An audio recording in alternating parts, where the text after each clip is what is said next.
Yo había dicho ahorita que Sarmiento Angulo ha dado muy pocas entrevistas, pero en una entrevista que da en el 2009, él directamente dice, yo me fui con Luis Alberto Moreno, o sea, Sarmiento Angulo en la entrevista dice que se fue con Luis Alberto Moreno, que en esos años de Gaviria, presidente 1990-1994, era el asistente de Sarmiento Angulo.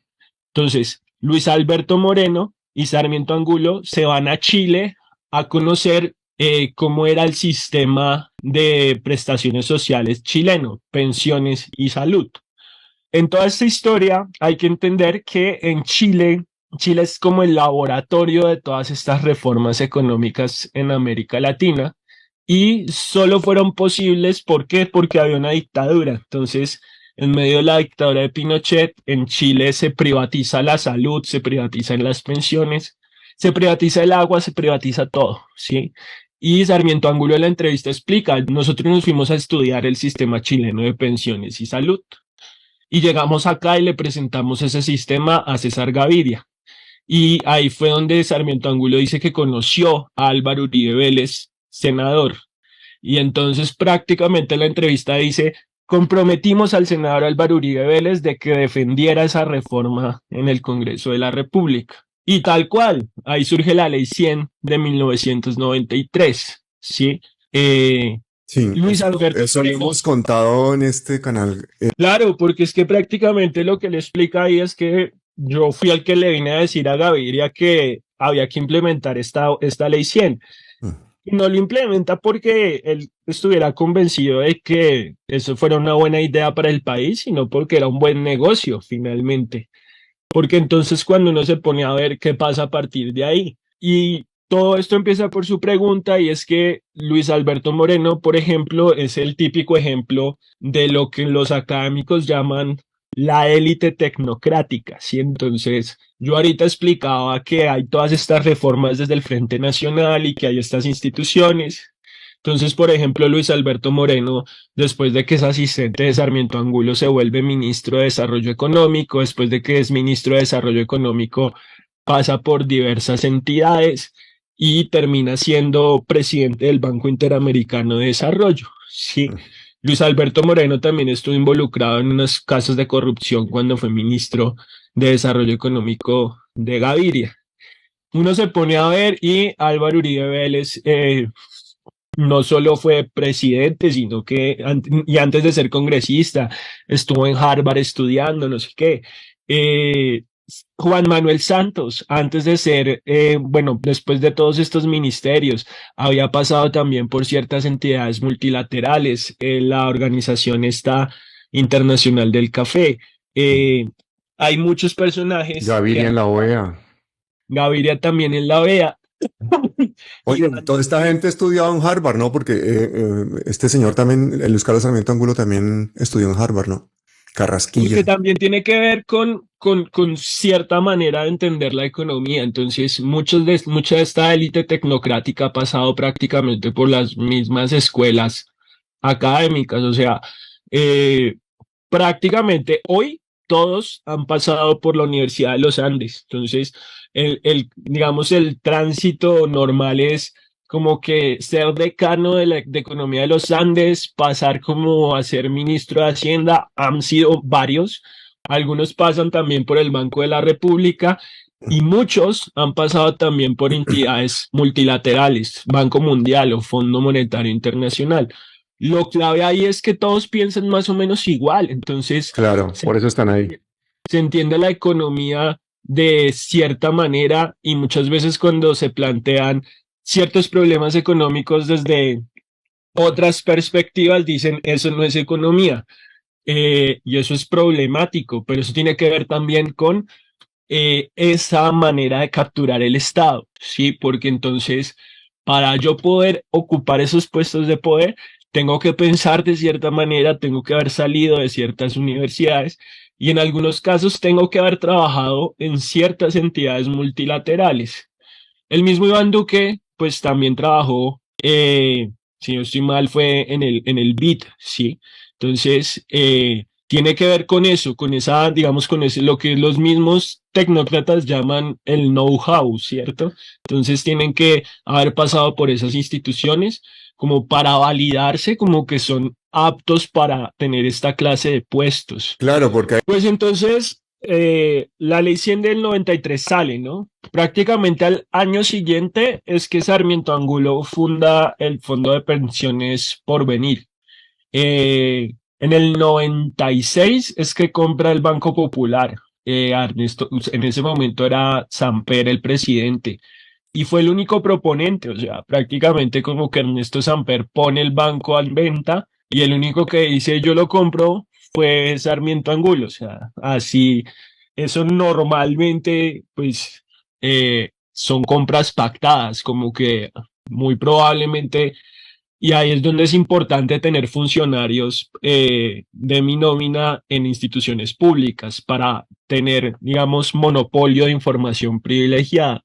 Entonces fue Sarmiento Angulo el único proponente y compra el Banco Popular en el 96.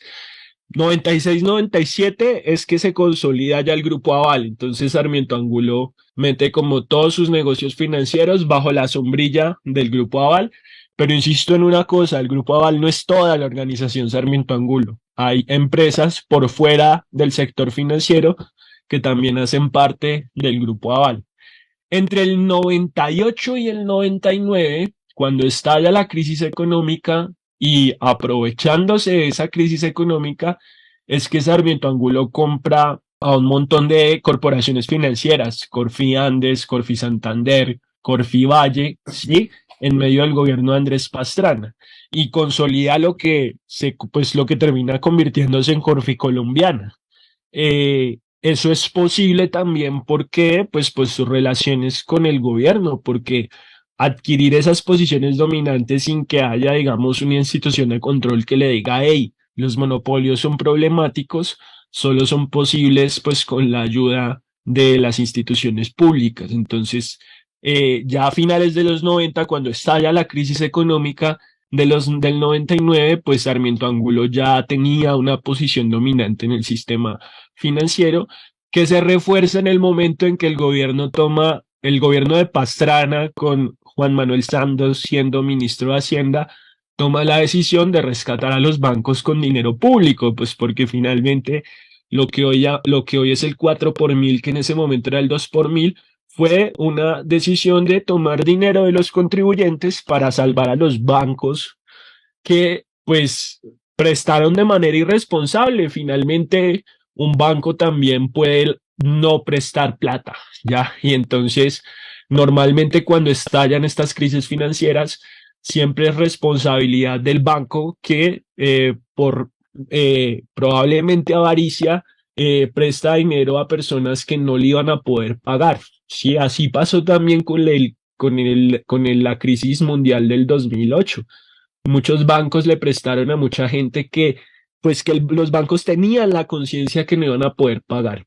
Y pues eso ya lo expliqué, tiene que ver también pues con el debilitamiento de la clase trabajadora que se da precisamente por esa apertura económica y también porque se eliminan esos controles a estos actores grandes como el mismo Sarmiento Angulo y eso impide pues que se puedan evitar estas crisis. Pues de las últimas entrevistas que ha dado Sarmiento Angulo es para pronunciarse precisamente y decir como que más o menos la declaración era como del tipo yo estoy por encima del presidente, sí, como que a mí ni me va ni me viene lo que va a pasar. Pero más allá de la financiación a la campaña del presidente, pues porque al final pues ahí hay una relación como comercial, yo creo que es más importante la financiación que le ha dado a los partidos, sí, sobre todo a los partidos de oposición. En estos últimos años, sobre todo la organización Sarmiento Angulo ha incrementado el dinero que le ha destinado a partidos como Cambio Radical, como el partido de la U, como el Partido Liberal. Y eso también explica que hoy estos mismos partidos sean como la punta de lanza de la oposición a las reformas sociales, porque como venía diciendo ahorita, el Sarmiento Angulo hoy, más hombre más rico de Colombia, no hubiera sido posible sin la ley 100, sin todo lo que pasa en los 90 que le permite consolidar su posición dominante en el sistema financiero. Lo que su merced mencionaba, o sea, tiene capturado el Banco de la República, el Ministerio de Hacienda, tiene capturado el Departamento Nacional de Planeación. El COMPES que les dije que nace en el Frente Nacional, de ahí sale muchísimas de las políticas públicas que tienen que ver con temas sociales, económicos y de planeación del país de los 70 para acá. Y muchos de los que han tomado las decisiones en los COMPES, en el ministerio y en el banco, pues en algún momento han sido también funcionarios de Sarmiento Angulo. Le voy a mencionar a uno que ha estado estos últimos 20 años, que es Alberto Carrasquilla. Y Alberto Carrasquilla en el 2007 hacía parte de la Junta Directiva del Banco de Bogotá. Hasta hace muy poco hizo parte de la Junta Directiva del Banco de la República, puesto ahí precisamente por Iván Duque. Fue ministro de Hacienda de Iván Duque y fue ministro de Hacienda de Álvaro Uribe Vélez. Ese Alberto Carrasquilla fue decano de los Andes, de Economía de los Andes, y ha sido también, digamos, bueno, para toda esta clase tecnocrática, digamos, sigue siendo un referente de economía.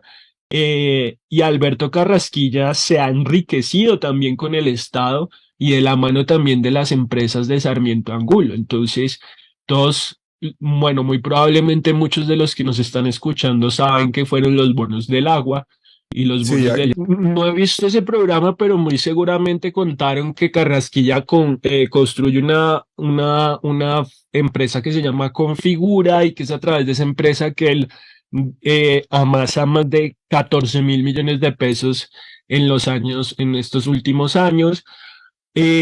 Lo que también hay que mencionar es que buena parte de la plata que se le prestó a esos municipios se los prestó el Grupo Aval, ¿sí? Entonces, buena parte de esa deuda que hoy tienen muchísimos municipios pobres del país, la tiene precisamente con el Grupo Aval.